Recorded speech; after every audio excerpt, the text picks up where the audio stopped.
하나님 말씀 보겠습니다. 야고보서 1장 19절로 21절 말씀입니다.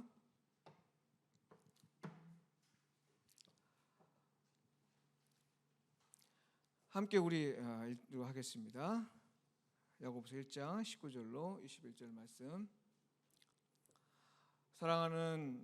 같이 읽겠습니다. 시작. 사랑하는 형제들아, 너희가 알지니 사람마다 듣기는 속히하고 말하기는 더디하며 성내기도 더디하라. 사람이 성내는 것이 하나님의 의를 이루지 못함이라.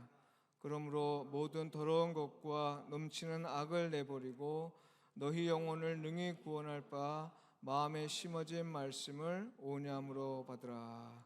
아멘. 네, 오늘은 말하길 더디하라는 제목으로 말씀을 전하겠습니다. 우리 같은 구절을 가지고 세 번 나눠서 제가 설교하는데요. 여러분께서 저를 위해서 너무 기도를 많이 해주시는 것 같아요. 막 설교를 준비하는데 왜 이렇게 좋은 생각들이 많이 나는지 한 번에 해야 될 걸 세 번으로 이렇게 딱 나누고 있습니다. 근데 지난번에 너무 빠른 것 같아서 오늘은 천천히 하겠습니다. 졸지 마시고 그래도 빨라질 것 같습니다. 아무튼 우리 말씀을 나눌 때 하나님의 그 은혜가 있길 바랍니다.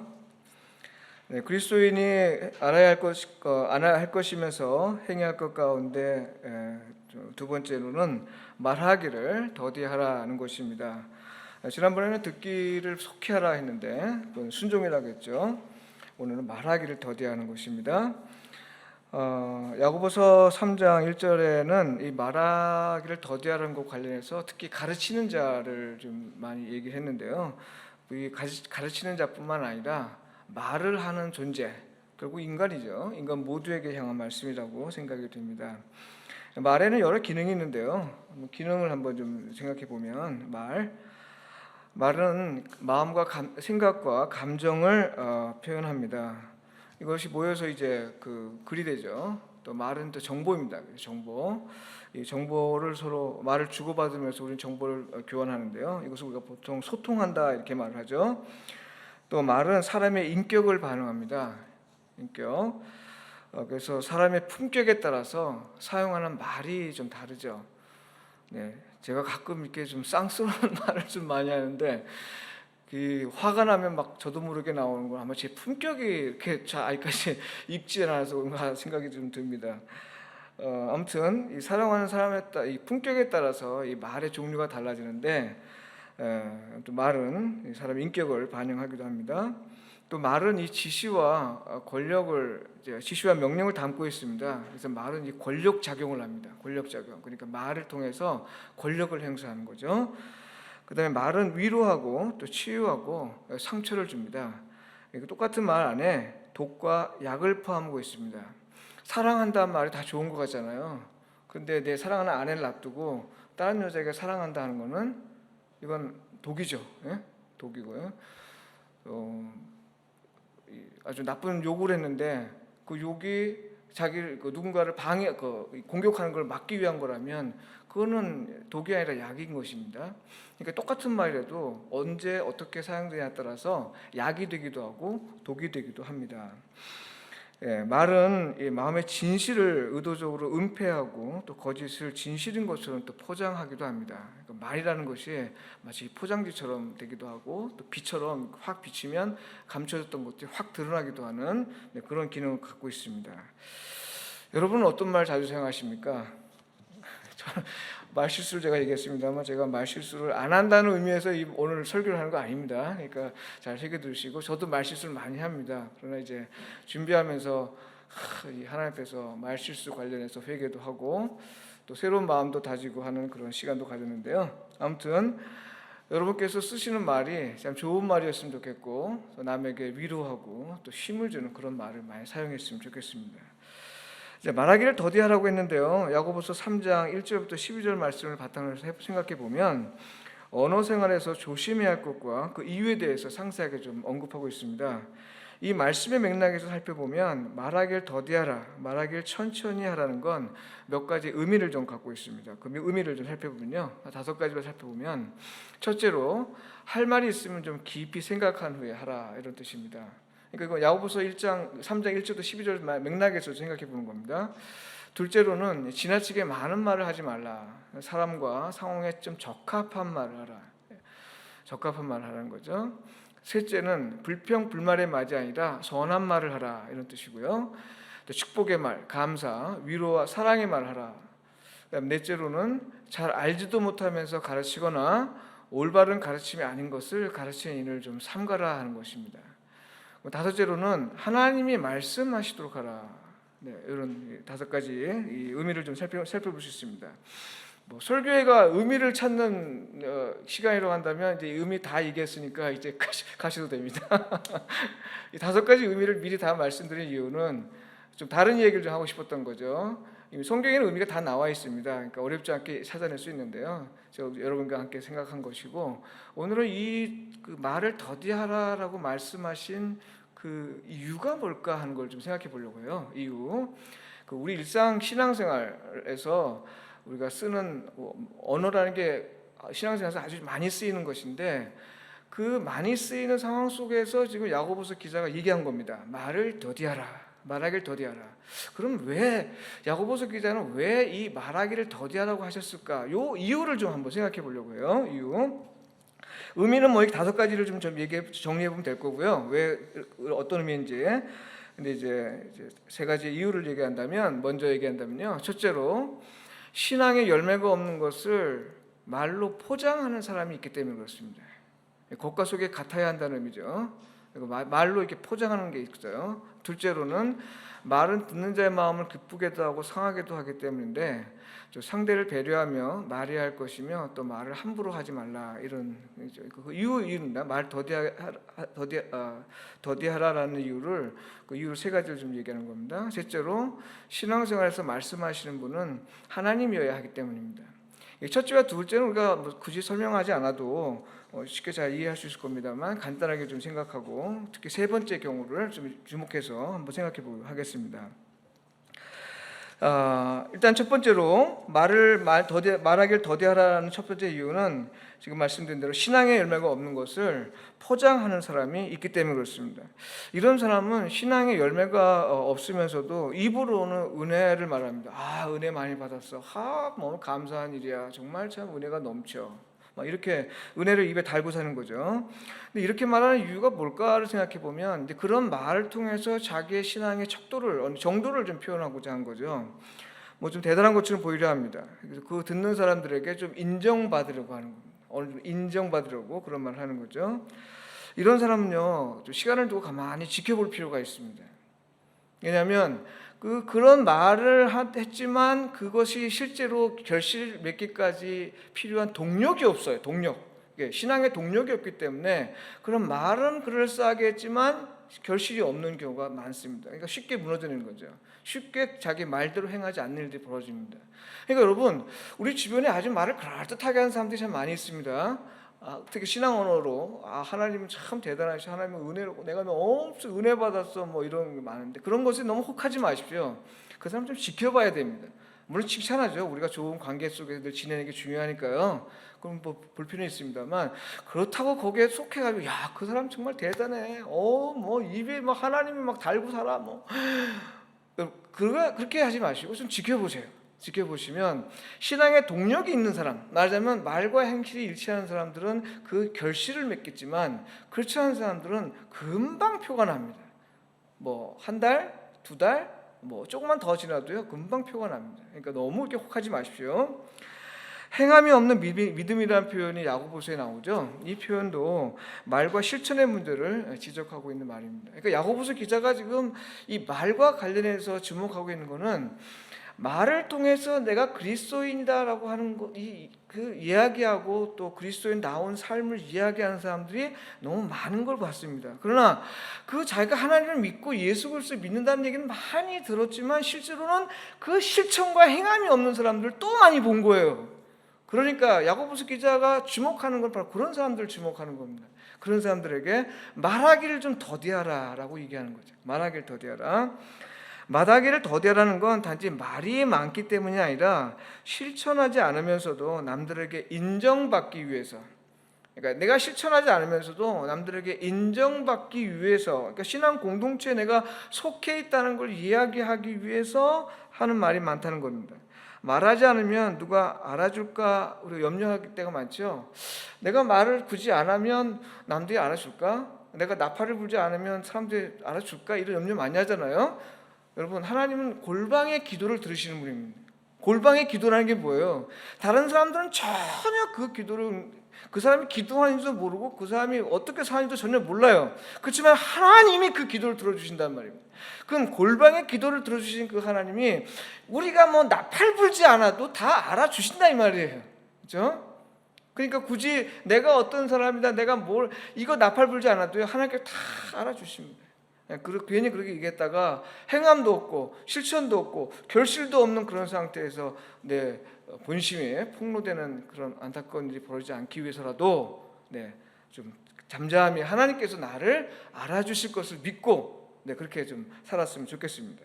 하나님은 자기를 나타내는 말을 하지 않아도 실천하는 사람을 절대 외면하지 않습니다. 이거 꼭 믿으시기 바랍니다. 꼭 믿으세요. 실천하지 않아도, 아니 그러니까 말을 하지 않아도 실천하는 사람들은 하나님 절대 외면하지 않으십니다. 절대 외면하지 않으십니다. 둘째, 자 그럼 무엇 때문에 그리스도인들은 말하기를 더디할까요? 아까 말씀드렸지만 말에는 독과 약이 함께 들어있기 때문입니다. 이 말이라는 것은 듣는 자의 마음을 기쁘게도 하고 또 아프게도 하죠. 위로와 칭찬과 감사의 말은 이 막 죽어가는 영혼도 막 살립니다. 뭐 춤추는 칭찬은 뭐 고래도 춤추게 한다는 말이 있잖아요. 그러니까 아주 좋은 말들은 사람들의 영혼을 막 소생하는 그런 힘이 있습니다. 그러나 이 갑질의 말들, 막 갑질이라는 거 알잖아요, 그렇죠? 갑질의 말들, 비난하는 말들, 또 남 저주하는 말들, 욕하는 말들, 이런 말들은 들으면 아픈 상처를 입습니다. 요즘 우리 사회에서 자살한 사람들이 꽤 있고 또 연예인들도 자살한다는 우리가 그 언론을 통해서 많이 접합니다만 그 자살한 사람들의 그 상당수가 다 최근 들어서 많은 경우가 악플, 그러니까 어떤 그 내용에 대한 악플을 다는 거예요. 악한 댓글 다는 거죠. 그 다음에 이제 가십거리를 만듭니다. 나쁜 소문을 만드는 거예요. 그 사람이 그 얘기에 들어가면 너무 상심해서 뛰어내리기도 하고 청소년들 사이에 그런 경우가 많습니다. 이런 우리를 살리게 하는 말이 있고 우리를 죽이게 하는 말이 있는데 우리 그리스도인들은 가능한 좀 살리게 하는 말을 좀 하면 좋겠다. 근데 그게 뭐냐? 칭찬과 위로와 감사의 말. 제가 요즘에 감정에 대한 공부를 좀 하는데요. 장로님이 이제 감정이 그 죄와 상관이 있다 이 부분들이 신학적으로 아직 연구가 잘 안 돼서 그 부분을 연구하려고 제가 그 연구를 하고 있는 중인데 그 감정을 공부하다 보니까 이런 경우도 있어요. 우리가 이제 부정적인 감정들이 많이 있잖아요. 뭐 분노하고 우울하고 외롭고 막 이런 게 그런 감정들을 우리가 극복할 수 있는 가장 좋은 방식을 하나 제시를 하는데, 그러니까 여러 학자들이 이구동성으로 하는 말 가운데 하나가 감사하라는 거예요. 감사하면 우리 뇌가 바뀐대요. 뇌 안에 호르몬 분비가 달라진다는 겁니다. 그래서 우리 안에 기쁜 호르몬들이 분비가 돼서 우리의 생각을 바꾸고 우리의 감정을 바꿀 수 있는데 그게 감사예요. 그러니까 내가 상대방하고 일단 좀 안 좋다 싶을 때는 일단 감사를 시작하십시오. 감사. 박광기 목사님 감사합니다. 우리 김성호 선생님 어저께 정말 감사했습니다. 네. 몸이 좀 아파요, 근데 아프지만 감사합니다.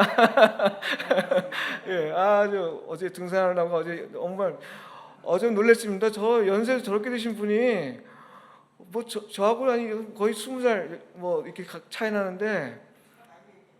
뭐 아주 나른데 우리 따라가기가 바빴습니다. 저는 고관절도 아픈데 전혀 그런 것도 안 아프시고 근데도 감사합니다. 예. 감사하니까 제가 아픈 걸 잊었습니다. 예. 이렇게 감사의 말이 우리가 부정적으로 우리 마음을 감싸주고 있잖아요. 그러니까 사로잡힌다는 거죠. 감정의 노예가 될 때 억지로라도 감사하면 우리의 뇌 안에서 기쁜 호르몬들이 분비가 돼서 우리를 즐겁게 하고 우리 뇌를 바꾼다는 거예요. 생각을 바꾸고. 그래서 우리가 가능한 한 기독교인들은 이렇게 좋은 말들을 해야 되는데, 제가 지금 감정에 대한 얘기했습니다만 이 감정 치료를 하는 그 책들을 좀 읽어보면서 뭐 어떤 걸 발견했냐면, 현대인들 가운데 성인들이 그 어릴 때 부모나 친척이나 가까운 지인들한테 받은 그 마음의 상처가 많은 걸 알게 됐습니다. 그래서 이 사람들이 그 어릴 때니까 기억에서 사라지잖아요. 어릴 때 받은 나쁜 말이니까 기억에서 사라지니까 그걸 의식하지 못하고 마음속에 담아놓고 있습니다. 그런데 이 사람들이 성장하다가 직장생활이나 가정생활에서 이걸 팍 폭발하는 거예요. 그러니까 지금 기억이 나지 않지만 마음의 상처로 남아있는 것이어서 있죠. 이것이 마치 땅속에 있는 마그마 같아서 적정한 상황이 나면 팍 터집니다. 근데 이제 직장생활과 가정생활에서 스트레스가 쌓이면 이게 팍 터져가지고 사회생활도 망치고 가정생활도 이혼하게 되고 아이와의 관계도 다 끊어지고 하는 경우들이 참 많다는 것을 제가 책을 통해서 배우게 됩니다. 네. 물론 이제 여러분 부모님, 사실 우리 시대 부모님 같은 경우 여러분들 이제 부모님이나 저희 부모님이나 이제 좀 더 연세 드신 분은 더 많으시겠지만 그 감정이라는 걸 배우지 않았잖아요. 우리 때도 거의 안 배웠잖아요. 감정이라는 걸 학교에서 배운 적도 없고 감정을 어떻게 조절해야 되는 것도 배운 적이 없습니다. 이건 개인의 문제였어요. 개인의 윤리 문제. 그래서 부모님들이 자녀들에게 아무 생각 없이 그냥 푹 던지는 말들이 참 많았습니다. 그래서 마음에 상처를 갖고 살았죠. 물론 이제 좋으신 부모님들이 있죠. 자녀들에게도 마음을 상하지 않도록 참 좋은 말 쓰시고 자녀들에게 위로와 격려와 뭐 이런 칭찬의 말들 잘 해주신 분이 있습니다. 여러분 그런 부모님 가셨다면 여러분 정말 감사하십시오. 근데 설령 부모님들이 어릴 때 내게 아주 깊은 상처를 줘서 내게 큰 마음의 어떤 상처를 갖고 있다 하더라도 이젠 우리가 그것에서 벗어날 수 있는, 그 감정에서 벗어날 수 있는 길은 용서입니다. 용서하지 않으면 이 감정에서 벗어날 수가 없습니다. 첫 번째 방법이 내 그 감정을 인정하고 용서하라는 겁니다. 용서해야 우리가 안에 가지고 있는 그 나쁜 악한 상처들, 언젠가 터져야 될 것, 그것들이 조절이 돼서 우리의 삶을 윤택하게 만드는, 그러니까 감정이 장애물이 아니라 우리 삶의 그 발판과 디딤돌이 될 수도 있다라는 것을 우리가 여기서 책을 통해서 많이 배우게 됩니다. 그래서 만약에 부모님 가운데서 여러분의 마음에 상처를 주셨던 분이 있다면 용서하시고 자유로워지시고 그런 가운데서 습관적인 감정 거기서 벗어날 수 있으면 좋겠습니다. 여튼 제가 말씀드리고 싶은 건요, 간단한 말이라도 상처를 치유할 수도 있고 또 마음에 씻을 수 없는 깊은 상처를 낼 수 있다는 것이 바로 말이라는 겁니다. 우리를 기억하시고 가능한 한 좋은 말, 위로의 말, 칭찬의 말을 했으면 좋겠습니다. 박찬욱 감독의 영화 올드보이가 있습니다. 아시죠? 올드보이라는 영화가 2003년에 개봉한 작품인데요, 칸 영화제에서 아주 호평을 받았습니다.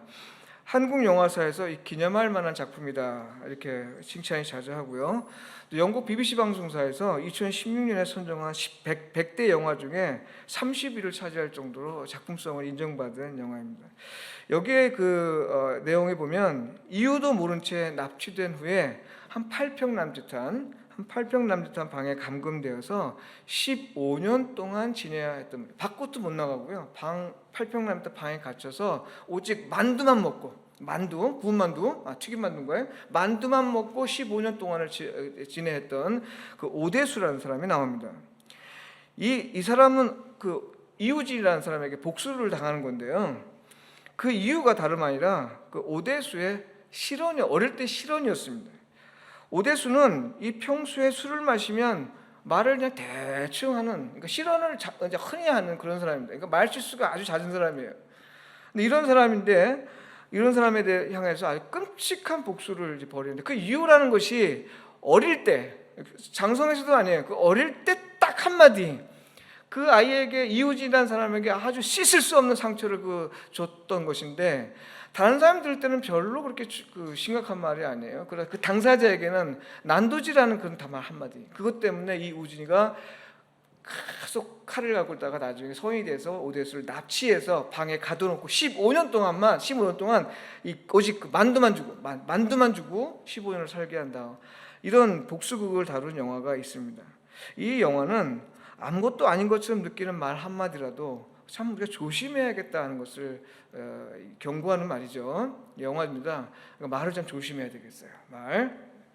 자, 세 번째로 그리스도인의 말하기를 더디해야 할 이유는 바로 그리스도인의 그 신앙생활에서 말씀하시는 분은 하나님이어야 하기 때문에 그렇습니다.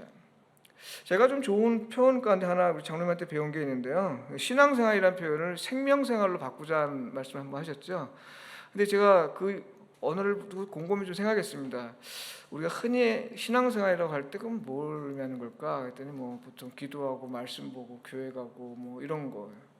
근데 이런 것들이 우리가 알지만 우리를 포장하는, 그죠? 우리를 위선하는 도구가 될 수 있잖아요. 그러면 생명이라는 것이 오늘 이 시대 큰 화두고 참 좋은 말 같다 해서 생명생활, 이게 참 좋은 것 같습니다. 그래서 우리 미래터 교회에서는 신앙생활이라는 표현보다도 생명생활 이렇게 한번 바꿨으면 좋겠어요. 신앙생활보다 생명생활로 바꾸는 것도 좀 괜찮겠다 싶습니다. 아무튼 이 우리 생명생활에서 말씀하시는 분은 바로 하나님이어야 한다는 겁니다. 하나님. 생명의 온전함을 얻기를 원한다면 하나님이 말씀하시도록 해야지 사람이 나서면 안 됩니다. 이걸 보통 우리는 God first, 오직 하나님께 영광, 솔리데오 글로리아 이렇게 말합니다. 이걸 좀 달리 말씀드린다면 하나님의 뜻을 우리 방식대로 이루려 하지 말라는 거예요. 그러니까 하나님의 뜻을 우리의 방식대로 이루려 하지 말고 오히려 하나님의 행하시는 구원을 좀 잠잠히 지켜보라는 겁니다. 그러니까 하나님께 행하시는 걸 좀 지켜보라는 거예요. 굳이 내가 나서서 뭘 하려고 하지 말고 내가 나서야 된다고 생각할 때, 내가 말을 하지 않으면 안 된다고 생각한 그때, 내가 나서야만 교통정리가 된다라고 생각하는 그때 바로 하나님 말씀하시도록 해야 된다 이 말이죠. 우리는 꼭 그렇게 생각하잖아요. 야, 요때 내가 말을 하지 않으면 안 돼라고 하는데 그게 사단이 나는 거죠. 그게 문제가 일어나는 거죠. 사람들 마음을 상하게 하고 또 내가 이거 나서야 돼라고 하는 그때 이제 나서는 바람에 또 문제가 생길 때가 많잖아요. 물론 적절한 때가 있습니다. 이제 우리가 그런 때일수록 하나님이 말씀하시도록, 하나님이 행하시도록 하는 것, 이것이 바로 말을 더디하게 되는 하나님이 말씀하시도록 하는 내용인데요. 사람은 되게 자기를 나타내기 위해서 자기 말합니다. 자기를 나타내기 위해서, 자기의 비중, 자기의 말의 권력, 이런 것들을 나타내기 위해서 말을 하려고 합니다. 그렇기 때문에 내가 꼭 말해야 될 때 그때 말을 하게 되는 거죠. 뭐 우리 국가에 문제가 있으면 우리가 다 누굴 쳐다봐요? 대통령이 뭘 말하는지 다 쳐다보잖아요. 그런 것처럼 항상 그런 그 책임 있는 사람의 말을 들어야만 그 말에 권력이 있어서 일이 잘 풀어지기도 합니다. 그러니까 이렇게 책임 있는 자의 말을 어떤 말을 할 건지 이게 우리가 귀 기울여 듣게 되고 기다리게 되는 거죠. 그런데 여러분, 우리가 누구를 책임 있는 자로 섬기고 있는지 잘 봐야 됩니다. 내가 생명생활을 하면서 지금 누구를 책임자로 두고 살아가느냐를 좀 생각해 보자. 그게 바로 누구냐, 하나님이냐 아니면 누구냐는 거예요. 그게 만약에 하나님이라고 한다면 하나님이 이때 말씀하실 우리가 기다려야 되지 않겠습니까? 근데 하나님이 내 인생을 책임지시고 내 모든 걸 인도하신 분이라고 고백은 하면서 내가 나서야 된다고 딱 그러면 이제 그때부터 하나님이 아닌 내가 나서는 거 되는 거죠. 이거 이제 그때부터 이제 우리 신앙에 문제가 생기게 되는 거죠. 예. 자, 여러분, 하나님이 말씀하시도록 한다. 이게 무슨 뜻인지 좀 더 생각해 봅시다. 앞서 말씀드린 대로 말이라는 것이 권력이 작용합니다. 권력. 말은 현실이 되기도 하고요. 공허한 말로 끝나기도 합니다. 하나님이 말씀하시도록 한다는 말은 말의 권력을 하나님께 이렇게 돌려드린다는 겁니다. 돌려드린다. 그 옛날부터 했던 말 가운데 가장은 누구냐? 가장은 아빠다. 이제 예수 믿는 사람들은 뭐라고 하냐면 가장이 누구냐? 가장은 예수님이다. 이렇게 얘기합니다. 그죠? 가장이 예수입니다. 근데 실제로 가장은 예수님이라고 말은 하지만, 말은 해요. 근데 실제로 누가 가장이에요? 가장 행세는 누가예요? 대체 아빠들이 하는 거죠. 아빠들이 책임지고.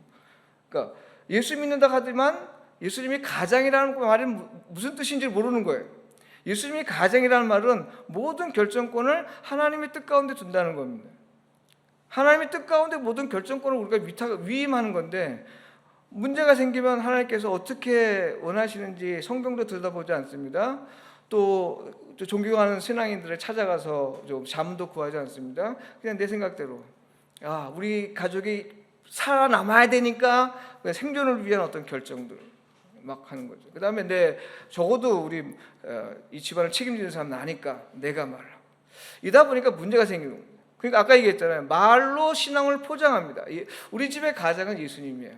그런데 실제로 가장은 그 가장 남자 아빠가 되는 경우도 굉장히 많은 거예요. 그러니 그리스도인 가정 중에 롤 모델 되는 가정 찾기가 참 쉽지 않습니다. 정말 예수님을 머리로 삼고 그 머리 밑에 모두가 동등한 가족의 구성으로 사는 사람들 찾기가 쉽지 않아요. 말은 딱, 문패는 딱 예수님이 내 주님, 우리 주님이다라고 해놓고 그 안에 주인은 서열이다 적혀 있는 거죠. 아빠, 엄마, 딸, 엄마, 아들, 아빠 이렇게 되는 경우도 있고, 어떤 때는 또 손녀부터 시작되는 경우가 있고, 서열이 다 갖춰져 있습니다. 어저께 제가 그 성도분들하고 같이 대화하면서 놀란 거 하나 발견했는데, 가정에도 서열이 있습니다. 이렇게 얘기하더라고요. 서열. 그럴까요? 예. 심한재 선생님, 서열이 누가 제일 높아요?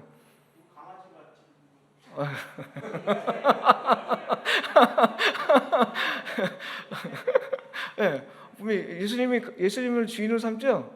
예, 그래도 저렇게 된다니까요. 예, 그러니까 집안에 서열이 있어서 그 서열이 은연중에 도전받으면 화를 내고 분노하게 되고 삐지게 되고 막 이런다는 얘기를 어저께 들었습니다. 여러분, 가정에서 삐지고 화나고 이런 것들이 만약에 서열 관계에서 일어나는 일이라면 정말 섭섭한 일입니다. 특히 그리스도인 가정에서 그런 일이 일어난다면 이거 정말 부끄러운 일이에요. 가정에서는 사실 서열이 있는 게 아니라 서로 사랑하고 서로 이게 존중하는 부분이 필요한 부분이죠. 물론 책임이라는 게 있어서, 가정을 이끄는 어떤 책임이라는 게 있어서 뭔가 비중이 있는 경우는 있겠죠. 그러나 그것이 아버지가 얘기하는데 딸이 이의를 제기해, 이것 때문에 아버지가 삐져가지고 일주일 동안 말도 안 한대요, 세상에. 이런 식의 서열 관계를 이렇게 지키는 그 안수집사예요. 또 집이 그러니까 교회에서는 안수집사님으로 존경받으면서 집에서는 완전히 비신앙인과 똑같이 생활한다는, 이게 참 너무 섭섭하죠. 안타깝죠. 네, 그런 일이 있으면 안 되겠습니다. 우리 예수님을 주인으로 산다는 얘기는 우리는 모두가 다 평등한 관계로 생각해야 됩니다. 이 교회도 마찬가지예요. 교회도 담임 목사도 목사님이 위가 아니에요. 네? 장로님이고 안수집사고 이게 위가 아니에요. 우리 모두가 똑같은 사람. 다만 기능에서 직분에서 차이가 있는 거지 누가 위고 아래가 없는 겁니다. 교회는 똑같은, 예수님을 주님으로 삼고 머리로 삼고 우리는 다 똑같은, 다만 기능으로 누구는 손의 역할을 하고 누구는 눈의 역할을 하고 누구는 발의 역할을 하는 거지 누가 더 위에 있고 이런 것이 아닙니다. 그래서 우리가 하나님께서 말씀하시도록 한다는 얘기는 하나님께 권력을 돌려야 된다는 겁니다. 근데 왜 우리가 하나님께 권력을 돌려줘야 될까요? 여러분, 이거 잘 기억하십시오. 하나님이 말씀하시면요, 없는 것이 있게 됩니다. 이게 창조예요, 창조. 하나님이 말씀하시면 없는 것이 있게 됩니다. 하나님이 말씀하시면 보이지 않는 것이 보입니다. 우리 안에 숨겨진 것이 드러나게 됩니다. 하나님이 말씀하시면 물이 포도주로 변하는데요, 이 얘기는 우리의 일상이 하나님의 사건으로 바뀌기 시작합니다. 하나님이 말씀하시면 우리 눈인 먼자가 보게 되는데요, 이것은 이 세상에서도 하나님의 세계를 볼 수 있게 됩니다. 하나님이 말씀하시면, 또 하나님이 말씀하시면 억압을 받는 자가 자유를 얻습니다. 돈과 권력과 명예의 노예, 감정의 노예 상태에서 벗어나 자유를 누리게 됩니다. 하나님이 말씀하시도록 하면 우리가 할 수 없는 일들이 우리를 통해 이루어지게 됩니다. 이런 이유 때문에 우리는 하나님이 말씀하시도록 해야 합니다. 우리가 말해야 한다고 생각할 때, 우리가 나서야 한다면 그때 하나님이 말씀하시도록 할 때는 이 세상의 모든 것들이 다 하나님께서 원하신 것으로 바뀌어야 된다는 거예요. 그런데 거기에 우리의 뜻이, 우리의 생각이, 우리의 말이 앞섬으로써 하나님께서 원하시는 일대로 되는 것이 아니라 사람이 원하는 대로 되다 보니까 하나님의 뜻이 방해가 되고 저지가 되고 지연되고 또 모두가 행복해야 되는데 특별히 소수만 행복해지는 그런 부당한 사회가 되는 거죠. 다시 한번 말씀드립니다. 하나님이 말씀하시면 없는 것이 있게 되고요, 하나님이 말씀하시면 보이지 않는 것이 보이게 되고 우리 안에 숨겨진 것이 다 드러납니다. 하나님이 말씀하시면 물이 포도주로 바뀌는데 우리의 일상이 하나님의 사건으로 바뀝니다. 하나님이 말씀하시면 눈먼 자가 보게 되는데 세상에서도 하나님의 나라를 볼 수 있게 됩니다. 억압을 받는 자가 자유를 얻습니다. 돈과 권력과 명예의 노예, 감정의 노예 상태에서 벗어나 자유를 누립니다. 하나님이 말씀하시도록 하면 우리가 할 수 없는 일들이 우리를 통해서 일어나는 놀라운 기적 같은 일들이 일어나는 겁니다. 그렇다면 여러분, 하나님이 말씀하시도록 하는 일은 우리 일상에서 구체적으로 어떻게 나타날까요? 좀 구체적인 경우로 사례를 좀 몇 가지 살펴보겠습니다. 이제 우리 일상에서 보면 하나님이 말씀하시도록 하는 것 같으면서 그렇지 않은 경우들 몇 가지를 좀 제가 말씀드리겠습니다. 그러니까 우리 일상 언어 생활에서 저거는 하나님이 말씀하시는 거야 라고 느껴지는 게 있습니다. 그러나 그 실상은 그렇지 않은 것임을 제가 여러분에게 이제 설명드리겠습니다. 대표적인 게 하나가 어떤 걸 결정하려고 할 때 기도합시다라고 하는 습관입니다. 뭔가를 결정하려고 할 때 기도합시다 하는 거예요. 이 고민이 되거나 논쟁이 되는 사안을 하나님 앞으로 가져가면 우리가 좀 마음이 좀 순수해지죠. 그러니까 사심에 매이지 않게 되고 이끌리지 않게 되고 하나님 앞에 우리 정직한 마음을 이렇게 알 수가 있습니다. 그래서 우리가 하나님의 영광을 위한 결정을 할 때 참 좋은 태도입니다. 그래서 신앙인에게 굉장히 바람직한 삶의 방식으로 권고가 되고 있습니다. 근데 여러분, 이것이 여기에 함정이 있습니다. 여러분, 결정한다는 건 뭐예요? 이것이냐 저것이냐 해서 선택하는 겁니다. 내가 이미 정했다면 그건 결정이 아니고요, 결정한다는 얘기는 이것이냐 저것이냐를 선택하는 겁니다. 설정한다. 이 설정 놓고 양쪽을 놓고 이제 우리가 기도한다는 얘기인데요. 기도할 때 우리가 아까도 말씀드린 우리가 마음이 순수해지기 때문에 우리 사심이 사라지고, 그렇기 때문에 기도하기 전에는 이 두 가지가 똑같이 보였던 것이 달리 보이게 돼서 결정을 하게 되는 경우가 있습니다. 아주 좋은 일입니다. 그런데 많은 경우가 그렇지 않고 이것이냐 저것이냐라는 이 결정 앞에 기도하면서 사실은 내가 원하는 걸 선택하는 시간을 얻기 위한 과정일 때가 참 많이 있습니다. 그 예를 한번 몇 가지 들면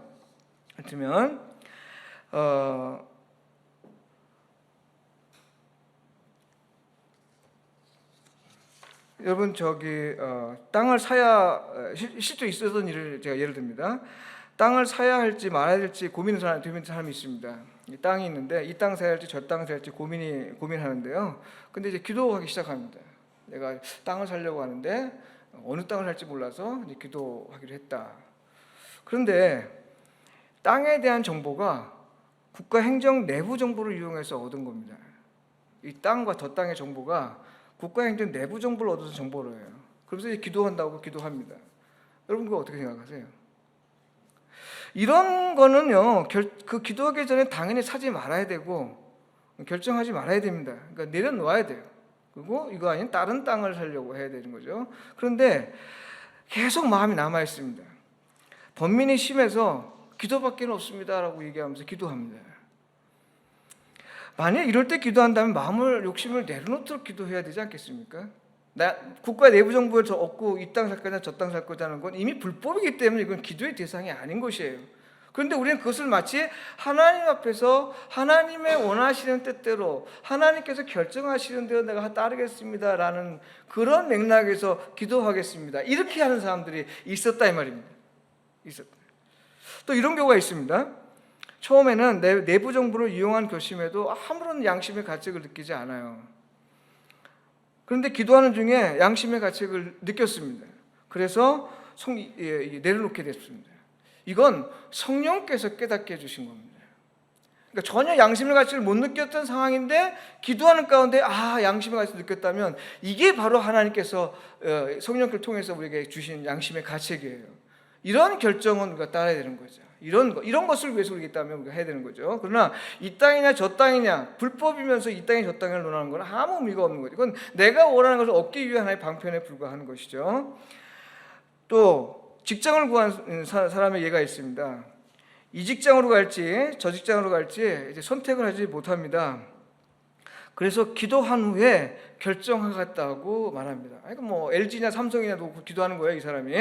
LG냐 삼성이냐 놓고 기도하는데 기도한 후 결정하겠다고 합니다. 근데 이 사람이 생각은 어디냐면 마치 하나님이 이 직장이 아니고 저 직장으로 가라고 말씀하실 것처럼 얘기합니다. 뭐 우리가 볼 때 LG나 삼성이나 다 좋은 거니까 어디나 가면 다 좋을 텐데 이 사람 그걸 골라 선택했다는 것만 해도 대단한 존재죠. 근데 아무튼 이 직장이나 저 직장을 선택해 놓은 겁니다. 근데 이 사람의 기대하는 건 뭐냐면 하나님이 여기는 아니고 여길 가라라는 구체적인 사인을 좀 주실 것 같다. 뭐 이런 기대감을 가지고 기도하는 겁니다. 그러면 이래야 될까요? 직장 선택의 기준은 분명합니다. 이건 뭐 우리가 기도하지 않아도 분명하게 나와 있는 게 있어요. 이게 내가 원하는 것이고 또 좋은 일이고 의미 있는 일이고 가치 있는 일이고 또 조건도 괜찮고 이 일이 하나님의 영광을 가리지 않고 하나님의 영광을 위한 것이라고 한다. 다른 사람들의 유익을 위한 것이고 내가 잘할 수 있는 일이고 이러면 우리가 선택하면 되는 겁니다. 이게. 근데 그 이외에 다른 걸 가지고 하나님께서 이 직장 똑같은 조건에서 이 직장가냐 저 직장가냐 마치 얘기하는 이건 다 점술가들이 하는 짓이지 하나님은 그렇게 움직이지 않으십니다. 하나님은 오히려 이렇게 움직이셔요. 내가 조건을 다 봤을 때 다 비슷하다. 그럼 내가 정말 원하는 것에 선택하면 그러면 하나님께서 이렇게 기도하기를 원하시는 거죠. 하나님, 내가 이 직장을 선택했는데 이 선택이 잘못된 것이 아님을 원합니다. 이 선택 과정에서 혹시 내가 실수가 있었다면 이 실수에서 빨리 돌이키게 하시고 만약에 실수가 아니라고 한다면 어려움이 생길 때 넉넉히 이겨낼 수 있는 힘을 주십시오. 이렇게 기도하는 게 바람직합니다. 그런데 우리는 이 직장 저 직장을 놓고 마치 하나님이 야 이쪽 가라 저쪽 가라 뭐 이렇게 말씀하신 걸 기대하는 처럼 하는 사람도 있는데요. 이거 하나님이 말씀하시도록 하는 이런 방식이 아닙니다. 이거 잘못된 경건입니다. 어떤 사람들에게 도움을 요청해 본 적이 있으십니까? 근데 여러분 기도합시다라고 들었으면 그 퍼센테이지가 얼마나 돼요? 그게 뭘 부탁을 냈는데 기도합시다라고 한다면 거의 90%는 부정입니다. 안 들어준다는 얘기예요. 자기가 원하는 사람이면은 듣는 즉시 오케이 합니다. 근데 기도합시다 하고 하는데 질문하는 게 10%고요. 나머지 90%는 거의 부정의 의미로 이게 약간 미루기 위해서 이렇게 이게 마치 기도합시다라는 이 내용들이 완전히 마치 그 하나님의 이름을 들고 자기의 생각을 이렇게 돌려서 얘기하는 포장하는 이런 수단이 돼 버린 거예요. 잘못된 부분입니다. 잘못된 부분. 여러분 참고로 마귀도 하나님께 기도한 거 아십니까? 마귀도 욥이요. 욥을 보면 욥기에 보면 마귀가 하나님께 구합니다. 욥을 시험을 하는 걸 구하죠. 내게 이런 고난을 주십시오. 하나님께서 고난을 주죠. 고난을 주고 욥을 시험합니다. 또 언제 있어요? 예수님께서 이 거라사 지방 갈 때 이제 마귀를 쫓아내죠. 근데 마귀가 어디로 해요? 내가 지금 죽게 됐으니 이제 날 쫓아내지 마시고 저 돼지한테 가게 해달라고. 예수님이 돼지한테 가라고 하죠. 이 마귀도 기도해요. 구해요. 그러나 그 구하는 것이 살리기 위한 기도, 하나님의 영광을 위한 기도가 아니라 사람을 죽이고 하나님과 사람과의 관계를 끊어놓으려고 하는 그런 기도를 하는 거죠. 아주 잘못된 기도를 하는 거죠. 그러니까 기도한다고 해서 다 좋은 게 아닙니다. 또 하나 대표적인 케이스가 하나 있어요. 그게 뭐냐면 히스기야의 기도입니다. 히스기야의 기도. 히스기야의 기도는 응답받는 기도의 아주 대표적인 기도죠. 소위 면벽 기도라고 하죠. 벽에다 딱 대고 세상과 등지고 오직 하나님께만 집중하는 기도, 면벽 기도라고 보통 얘기하죠. 히스기야가 곧 죽겠다는 말을 듣고 이제 면벽 기도를 합니다. 딱 붙어서 하나님 살려주십시오 했더니 하나님께서 살려주셨어요. 그런데 그 15년 기간을 연장하는데 그 기간 중에 낳은 아들이 누구냐면 므낫세라는 아들이에요. 근데 이 므낫세라는 아들이 이스라엘 역사에서 가장 악독한 왕이라고 했습니다. 가장 악독한 왕. 그러니까 하나님한테 기도하는 것이 다 좋은 게 아닙니다. 뭐 기도하는 건 다 좋은 거지만 내 욕심을 위해서 기도하는 것, 마치 기도를 통해서 하나님께서 말씀하시도록 하는 그것 한 방편으로 우리가 기도합시다를 얘기하는 이런 부분을 우리가 얘기할 때 조심해야 된다는 거예요. 그래서 말하기를 좀 더디하라는 얘기예요. 더디하라. 아예 하지 말라는 게 아니라 좀 조심해서 하라는 얘기죠. 조심해서. 이제 좀 말씀에 대해서 한번 얘기해 보죠. 말씀을 읽으면서 얻은 깨달음을 하나님 말씀으로 생각하는 경우가 있습니다. 이것도 굉장히 조심해야 되는데요. 하나님 말씀을 읽고 하나님께서 주신 거라고 하면서 하나님 말씀하시도록 하는 하나의 의미로 받아들이는 사람도 있습니다. 알지 못하면 이제 이 사람이라는 건요, 대체로 자기가 아는 것을 보게 돼 있습니다. 책을 아무리 열심히 봐도요, 내가 아는 것을 보게 됩니다. 그래서 반복해서 계속 읽어야 될 필요가 있는 것은 내가 모르는 것들을 이제 알기 위한 방편인 거죠. 모든 사람에게는 소위 경험맹이라는 현상이 있습니다. 경험맹. 이게 뭐냐면 내가 경험하지 않은 것은 앞만 보여도 모르는 거예요. 뭔지. 그러니까 내가 경험하지 않은 건 아무리 갖다 들고 보여줘도 그게 뭔지를 모르는 것. 이런 현상을 이 심리학에서는 경험맹이라고 합니다. 경험맹. 네. 이 경험맹이라고 하는데 이 경험맹이 모두에게 다 있는 현상인데요. 우리가 하나님 말씀을 봤을 때, 읽을 때 내가 말씀을 깨닫는 거는 내가 이미 알고 있는 것을 성령께서 조명해 주셔서, 신학은 조명이라고 얘기합니다. 조명, 일루미네이션, 조명을 얘기해요. 성령께서 조명해 주셔서 내가 발견하는 겁니다. 내가 새롭게 깨닫는 겁니다. 없는 것을 새롭게 내가 발견하는 게 아니라 이미 내 안에 있거나 이미 알고 있는 것을 성령께서 조명해 주셔서 그 말씀을 읽을 때 비로소 깨닫게 해주신 것이 바로 말씀을 읽을 때 얻는 깨달음입니다. 근데 이것을 마치 새로운 계시인 양 얘기하는 사람들이 있습니다. 여러분, 우리 기독교인의 신사도 운동이라는 게 있습니다. 이거는 신사도 운동이라고 해서요, 옛날 사도처럼 지금도 똑같은 일들이 일어난다, 이런 걸 믿는 사람들입니다. 여기 제가 직접 가보지 않았지만 거기 있는 사람들의 말을 많이 들었는데요, 만나기도 하고. 근데 이 사람들은 예언을 많이 합니다.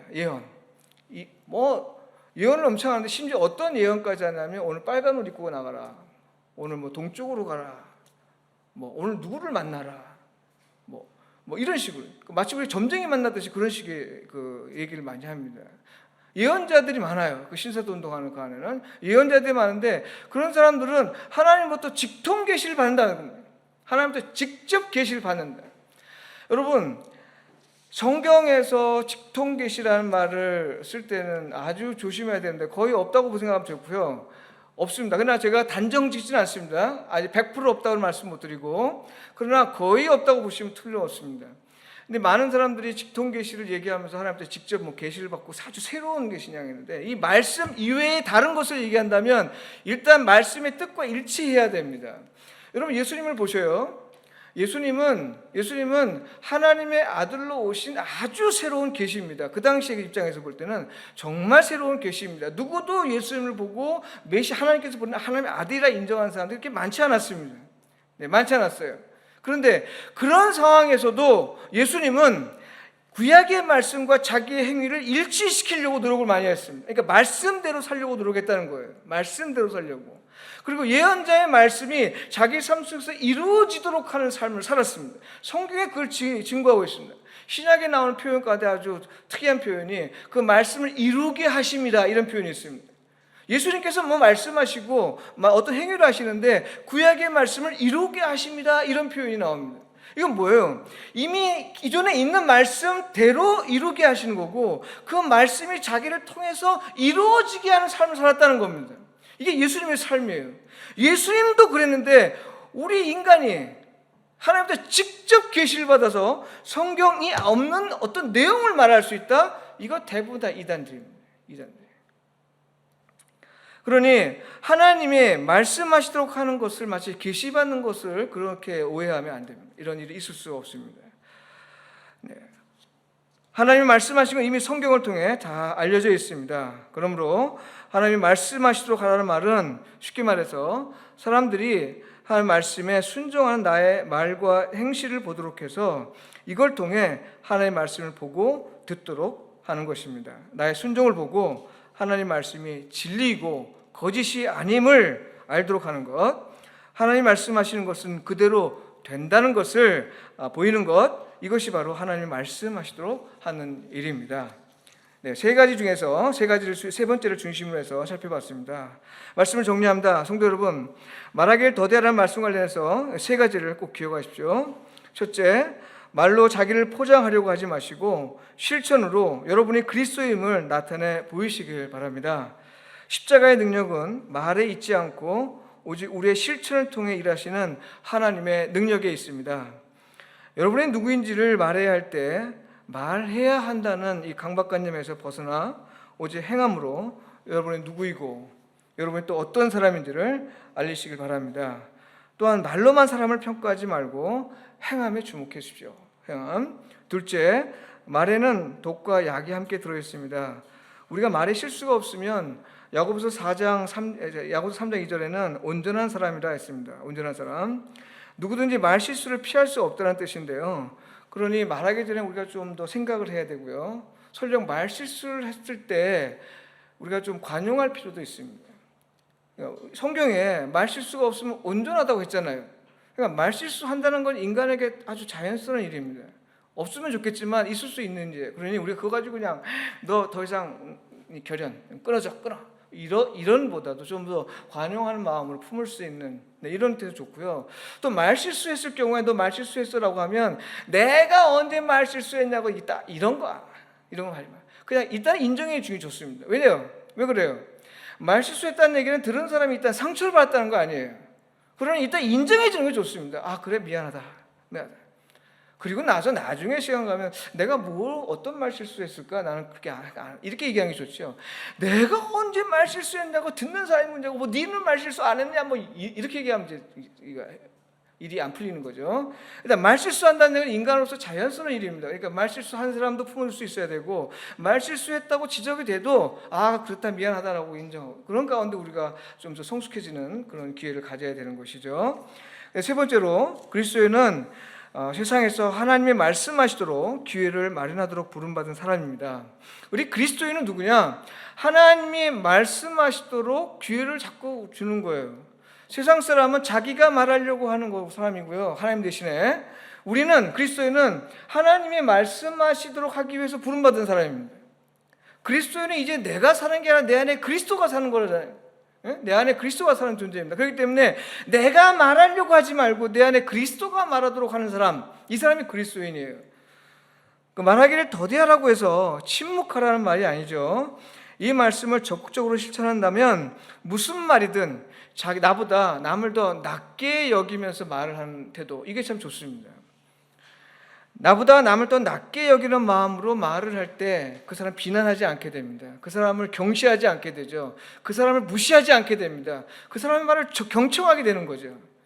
나보다 더 나은 사람의 말이니까 경청하게 되죠. 무슨 말인지 귀 기울여야 됩니다. 그러나 내가 좀 비난하고 나보다 좀 못하다 생각하면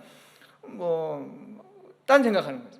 안 들어도 되는 것처럼 그렇게 생각하는 거죠. 그러니까 나보다 남을 더 낮게 여기는 마음으로 말을 할 경우 우리가 존경의 말을 할 수 있고 위로의 말을 할 수 있고 또 좀 좋은 말을 할 수 있는 거죠.